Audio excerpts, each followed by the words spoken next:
जय जिनेंद्र। जिंदगी के पन्नों पर कुछ ऐसा लिखा जाए जो पवित्र पुस्तक सा सुबह शाम पढ़ा जाए। प्रिय आत्मन, 10 लक्षण महापर्व की हमारी यह शुभ यात्रा अंतिम चरण पर आ गई है। हमने अपने जीवन में प्रथम 4 कसायों को त्याग कर अपने जीवन में उत्तम क्षमा, मार्दव, आर्जव, शौच इनको धारण किया। जब यह हमारे जीवन में उपलब्ध हो गए, तो हमने अपने जीवन में सत्य के देवता को अपने आत्मांगन में प्रकट किया। सत्य की रक्षा किस प्रकार से हो, उस पर हमने संयम रूपी चिमनी को रख दिया। उस सत्य के दीपक में ज्योत प्रकाशित वह कैसे रहेगा, तो हमने उसमें तप के द्वारा इसको प्रकाशित करने की कोशिश की। संसार से निकलने का जो सबसे अच्छा मार्ग है वह है त्याग। अंतिम 8वें दिवस हमने त्याग को अपने जीवन में अंगीकार किया। त्याग के पथ पर हम निकल गए, क्योंकि संसार में रहने के लिए ये वो चीज़ें ज़रूरी थी। अब संसार से हमको बाहर निकलना है। इस संसार से अपनी जो उद्देश्य है, हमारा उद्देश्य मोक्ष की प्राप्ति है। इसलिए हमने त्याग ध्यान धर्म को अपने जीवन में उसको समझा। 9वें दिन हमने उत्तम आकिंचन धर्म को अपने जीवन में स्वीकार किया कि इस संसार में हमारा कोई भी नहीं है। आज अंतिम दिवस हमारे बीच उत्तम ब्रह्मचर्य धर्म का आया है। चैनल पंजाब AM PM के माध्यम से आपके समक्ष यह जानकारी, यह प्रवचन आपको देने का यह क्रम बना हुआ है। पंजाब AM PM के इस चैनल के माध्यम से यह आप प्रवचन, इन धर्म की 10 दिनों की व्याख्या आपको सुनने को मिली है। अब बात है उत्तम ब्रह्मचर्य धर्म की। ब्रह्म यानी कि आत्मा, चर यानी रमण करना। जो ब्रह्म अपनी आत्मा में रमण करता है वह उत्तम ब्रह्मचर्य कहलाता है। या कहें तो अपनी आत्मा की उपलब्धि को प्राप्त करने के लिए किया जाने वाला आचरण उत्तम ब्रह्मचर्य धर्म कहलाता है।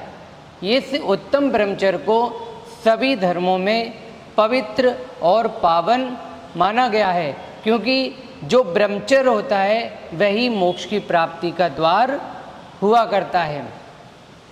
कहते हैं जो व्यक्ति अपने आत्मा के जितने निकट होता है वह उतना बड़ा ब्रह्मचारी होता है, और जो व्यक्ति आत्मा से जितना निकट होता है वह ब्रह्मचारी हुआ करता है, वह भ्रम की स्थिति में जी रहा होता है।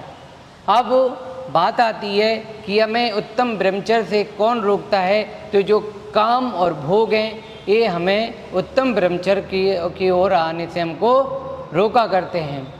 उत्तम ब्रह्मचर्य को हम अपने जीवन में किस प्रकार से धारण कर सकते हैं, किस प्रकार से स्वीकार कर सकते हैं। पहला, हमारी जो मानसिकता है, जो हमारा दिमाग है, वह स्वस्थ होना चाहिए। कहते हैं व्यक्ति आज के समय अपने शारीरिक परेशानियों से ज़्यादा मानसिक रूप से परेशान हुआ करता है। तो इसके लिए क्या करना है, अधिक से अधिक व्यक्ति को सोना चाहिए। दूसरा है इंद्रियों का संयम। इंद्रियों के संयम में भी किनका, आँखों का। 5 इंद्रियों में इस 5 इंद्रियां बताई हैं, स्पर्शन, रसना, घ्राण, चक्षु और कर्ण। जो चक्षु यानी आँखें हैं, इन आँखों पे सबसे ज़्यादा नियंत्रण करना जरूरी है। क्यों? संसार की सारी चीज़ें इन आँखों के माध्यम से देखी जाती हैं। अगर हम किसी की छवि को देखते हैं, वह छवि हमारे मन में बस जाती है, वह छवि उसको हमारे ब्रह्मचर्य से हमको भटकाने वाली हुआ करती है। राजुल और रत्नेमी का उदाहरण हमारे समक्ष आता है कि रत्नेमी राजुल के सौंदर्य को देखकर उन पर मोहित हो जाते हैं।